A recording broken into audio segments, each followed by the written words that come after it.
6, 7 weeks since I was last up here. I think that the first thing I want to do is, commend the Oklahoma City Thunder in the series that we played against them with some very high-level basketball.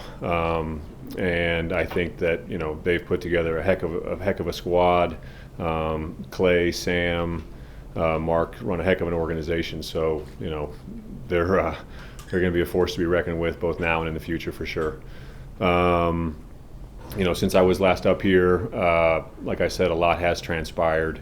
Very proud of the group and the way they came together over the last 6 weeks or so. I think that there was perhaps some confusion and some doubt around the decision making and especially the timing of it, which I completely understand.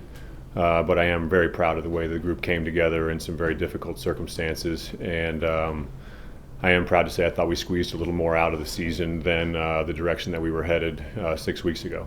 But when you have the roster that we have, anything outside of a championship is, not acceptable.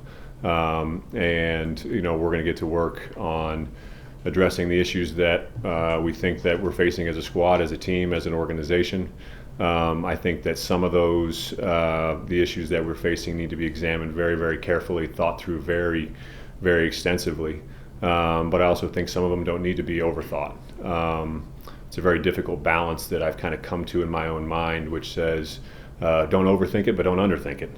And so there are certain aspects that I don't want to overthink, but there are certain aspects of upcoming decisions that I want to think through very carefully, take my time with, and I'd be extremely naive if I didn't solicit some outside opinion. But one of the things that I am very comfortable with, and hopefully our fan base has seen, was how the players came together and really rallied around our coaches and our coaching staff. And so we're going to be moving forward with David Adelman as our head coach, moving forward for next season and beyond. I think that the way the group really rallied around him and not only a different voice but a different style of communication was fantastic to see.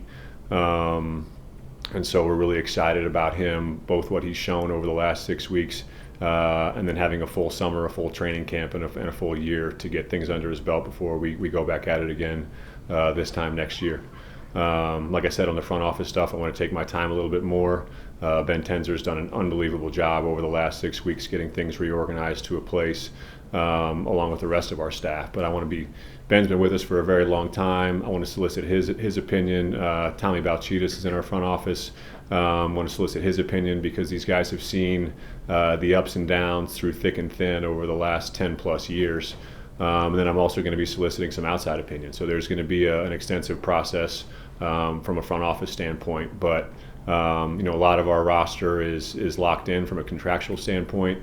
Right now, we don't have a pick in the draft, but we're going to be very active in exploring how we can improve around that, as well as free agency. So it's all systems go. And that all being said, I'll open it up to questions. Josh, understanding that you do have to make those hires still in terms of basketball operations, Nicola said after Game 7, basically pointed out that the remaining teams are deeper, are playing longer rotations. I would say that the sort of stylistic optionality OKC had was a pretty big factor in that series, in addition to the fresh bodies that they had. Do you feel sort of any urgency to explore the trade market even with sort of the higher salary players that you guys have, or do you sort of believe that you guys can get meaningfully deeper using sort of the limited mechanisms available in player development?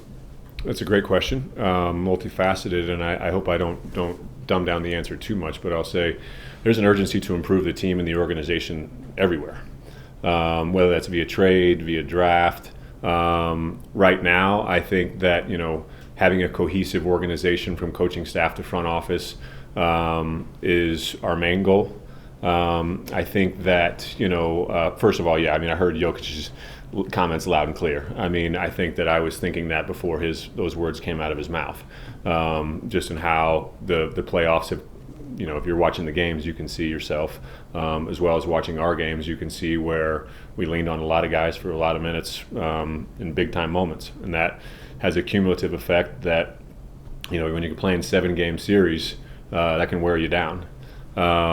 But to talk about Jokic's his statement, and then to look around the NBA, our roster, a lot of it was put together under different rules, and we have extended guys under this current CBA has tweaks to the new rules, especially at the top, kind of top end in the tax bracket with your first and second aprons, which I know created a lot of dialogue around KCP last summer. But I think that what I see around the league is a lot of successful teams that have developed their benches. I don't think that teams are able to go out, especially competitive teams that are making a push in the playoffs. The rules don't allow certain exceptions to exist anymore in the same way they did previously for you to go out and get a veteran player and kind of a plug-and-play bench-type player. I think those opportunities do exist if you're smart and can find value where others might not see it. But I also think that they're, whether it's Oklahoma City, you look at some of the guys on the Pacers roster, these guys have been developed over a period of years. They understand their roles, they understand their responsibilities, and they're accountable to that. And those are the teams that I see having a lot of success. So there's a lot of ways to improve it, and we're going to be looking at all of them. Josh, two unrelated questions here. First, I think that one of the central questions is how close do you feel the team is? That informs directions here. You went to 7 games with a 68-win team, but it took 7 in the first round and only 50 wins in the regular season. So how close do you feel the team is? And then two, in your last press conference, you mentioned how you should have been more involved earlier in things that happened. How do you see your involvement changing going forward? Is it different? Is it in all aspects or specific aspects you feel your role will be in this next iteration? Okay, those are two distinctly different questions and both very long, so I may have to have you come back to the second one. But I'll start with the first one. How close do we think we were? That's a great question, and one that I've asked myself about 10 different ways, in every way I can think of. We took the Oklahoma City Thunder, who is playing some of the best basketball in the league, if not the best right now, to 7 games, which is great. We took a great team to 7 games. That series could have been 4-0 the other way. That series could have been 4-1 us. I don't think we lost Game 7 during Game 7. I thought we lost Game 7 during Games 4 and 5. These series are very fragile things, and they come down to little moments in time and certain actions over the course of a few minute span in games. And so while I think we were close in some ways, I don't think it would have been. I don't think it was a 4-0 sweep for Oklahoma City, and I don't think it was a 4-1, and that's where the series wound up. So, to answer your question, we're close, but I don't want to be naive in thinking of how close we are. But I don't want to underestimate how close we were either. Thinking back to the first round, we're an Aaron Gordon tip dunk away from perhaps coming back here down 3-1. And then what does that series look like? Do we even have the opportunity to go out and try and chase a team as great as the Thunder? So there's lots of ways to kind of weigh how close we are. But I think that as a group, we feel confident that we can go toe-to-toe with a lot of teams around the league. And now we're going to get to work seeing about how we can go toe-to-toe and then overtake them. What was your second question? Your role going My forward, role. does it evolve? I think, as I said in when I was up here last time 6 weeks ago, I think I need to be very hands-on in periods of transition. And then you have to, I'm not saying let go of the rope, but you have to allow people to do their jobs. And so if I'm critiquing myself kind of as I was recently, I needed to be much more hands-on in periods of transition, especially a couple years ago. And I said, the thing that was tough to deal with is, should I have been more hands-on or more hands-off in the transition a couple years ago? Well, we won the championship the first year. We never done that before. So I don't know what the right balance was then. I think actually looking back on, I should have been more hands-on in the wake of the championship. When you shoot for a goal over a 10-year span and then all of a sudden you achieve it, I think the natural reaction for some people is not to let down, but you become more solidified in your own beliefs of how we got there. And that's kind of what occurred over a period of time. was you had some people that were very set in beliefs about how we got to a certain point and we reached the pinnacle. And then how do you turn that page and find success after that when you have rules changing around you and certain preferences for certain players. And that's where I think I can help come in and provide a larger organizational, I guess, vision of where we are, and what I refer to as the 1, the 3, and the 5 is, what are our goals for the next 12 months? What are our goals for the next 3 years? And then how does that fit in a 5-year window to win the whole thing?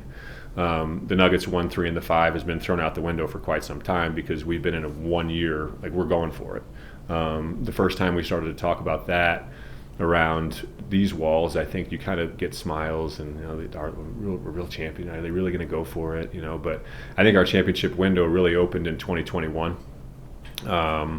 And unfortunately, 10 games after we traded for Aaron Gordon and really saw what a championship contender might look like, that was when Jamal got hurt.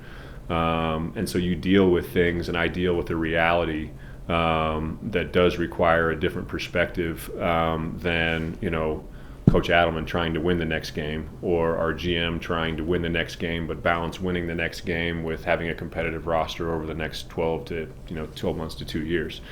And so, I'm not sure if that's an exact answer, Adam, but I need to be more hands-on in the moments of transition while also recognizing when I need to take a step back and allow people to do their jobs. It's a delicate balance, one that actually requires the art of just reading people. And I think that was, I'm not saying it got away from me under our previous, management and coaching staff, but I should have recognized certain human elements that were going on that could affect the group, later on. Josh, over here, right? Yeah. I have kind of 2 parts of the same question. Joker said last week, or after the last game, that the head coach decision was above his pay grade. But I'm curious, did you even need to ask him, or did you get him to weigh in on his thoughts? And when did you know that David was going to be your choice? When did you come to that conclusion as you went through the search in your mind, I guess, for the last 7 weeks? Considering what Yoke makes, it's not above his pay grade, I'll tell you that much.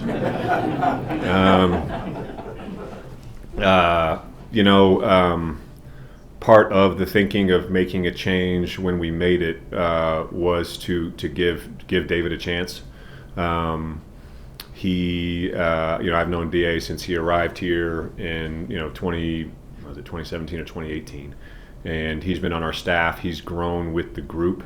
And he understands their tendencies as players, but I think equally as important right now with where we are in our organization cycle is he knows them as people, what makes them tick.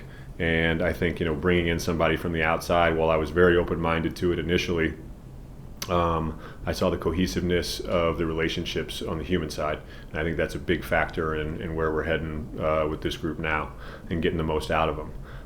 When did I know he was the guy for the job?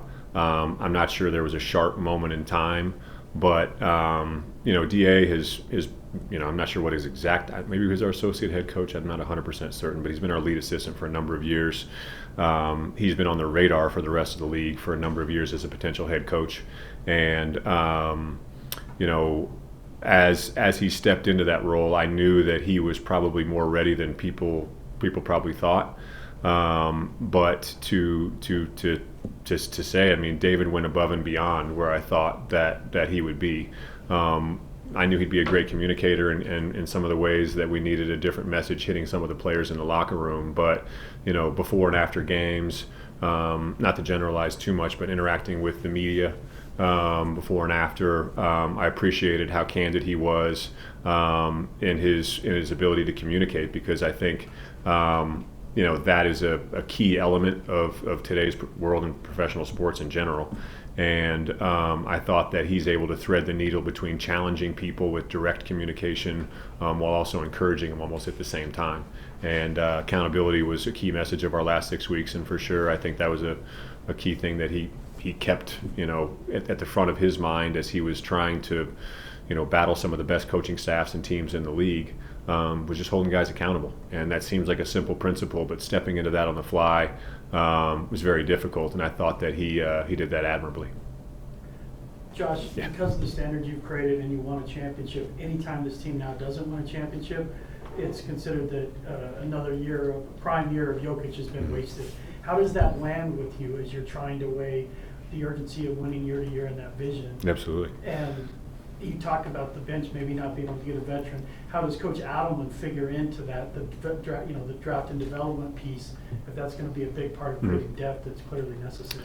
Yeah, I mean, I think that, we're going to get into some of those conversations. The first thing I wanted to do in the wake of losing on Sunday was just give everybody a couple days off and kind of refresh their minds and their bodies a little bit.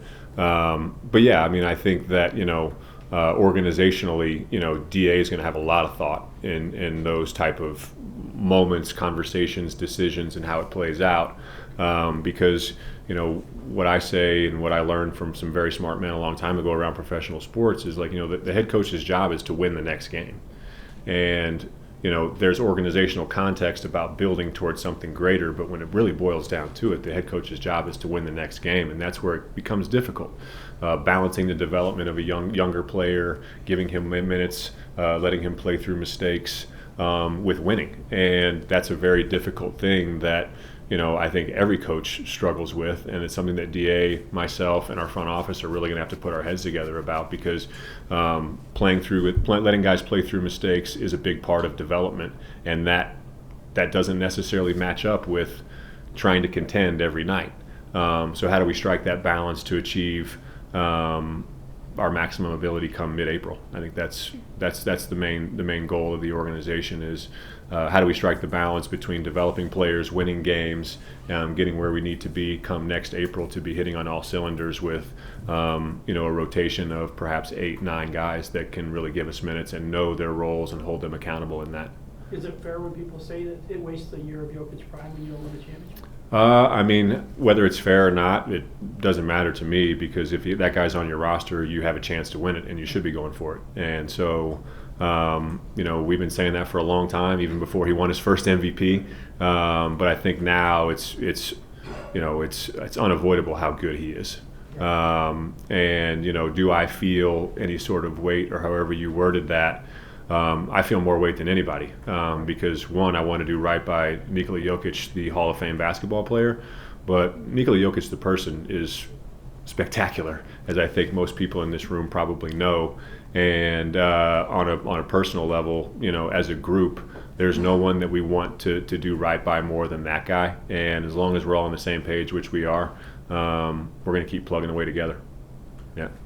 Josh, is Coach Helman going to be responsible for assembling his own staff, and might there be some changes with his current staff if that's the case?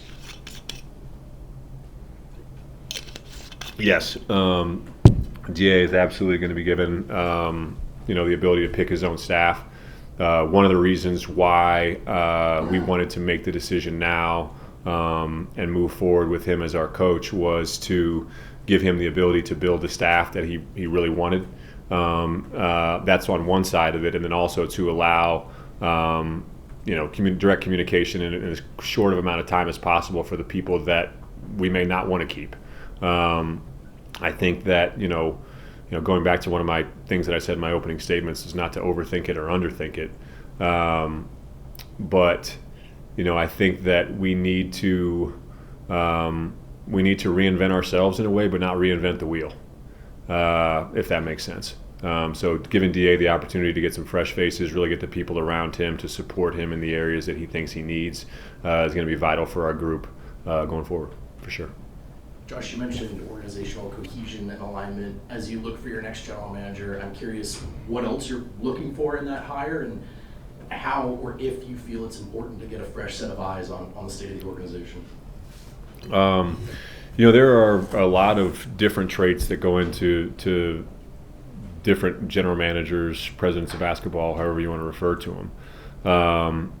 But it's about finding the right mix. And yeah, I mean, I think, to back to my point, it's like I've promoted from within for several cycles now.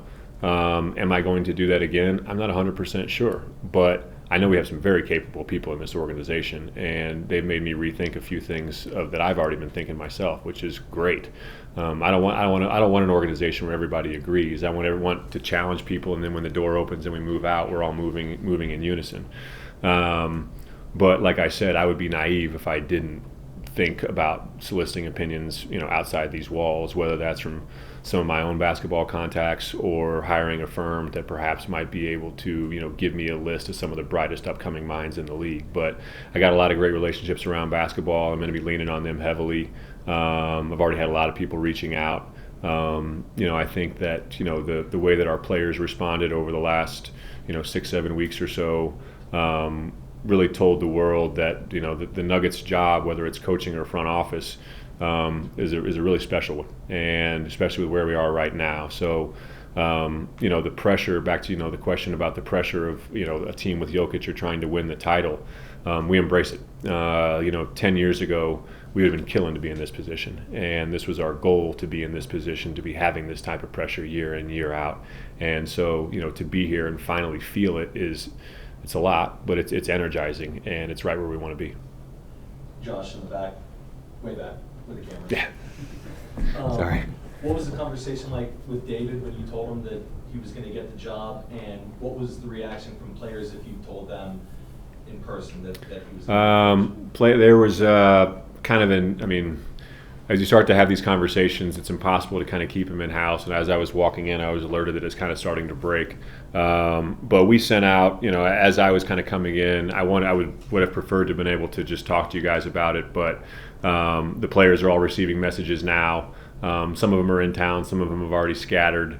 But I wanted them to have some certainty around this decision as well, so DA can start touching them, because we got a lot of work to do. To your question about how was my conversation with DA, it was great. They're pretty much, I shared a lot of the things that I've already shared with you guys, but on a very personal level, we just kind of laughed about the first morning, because it was such a rough morning for me, the amount of respect I had for Coach Malone and Calvin, and then he and I had to meet in a whole new context that we'd never met before on.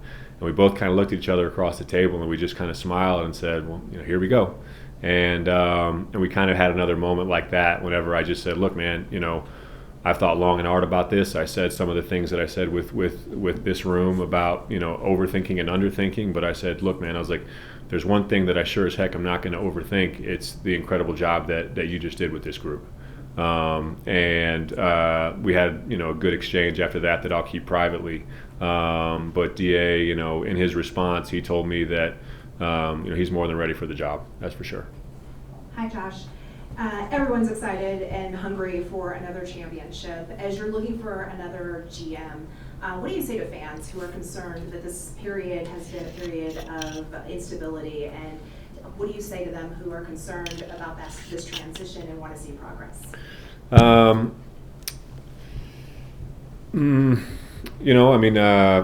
just stick with us. Hopefully these are the same fans that have been with us for the last, lot longer than just the last few years. So they've been on a lot wilder of a ride than just, bouncing out in the second round. But, from an instability standpoint, that's why I made the decision that I did before the playoffs.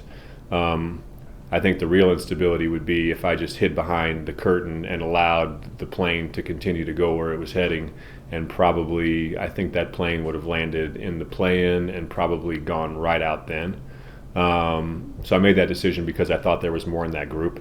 And so from a stability standpoint, I feel way more stable right now than I did 6 weeks ago. Last one, Ryan. Josh, just wanted to get your thoughts. Russell Westbrook had a great year. You've had a bunch of other guys, including Bruce Brown, who's come in for 1 year and had a great year. There's been this kind of divide, I guess, between some guys that will be able to come in and then play with Nikola and play for the Nuggets organization and then go on and have success, have great years. Why do you think it has taken some guys in the league a little bit longer to embrace that, and do you think you guys can recruit some more free agents during this offseason with limited resources?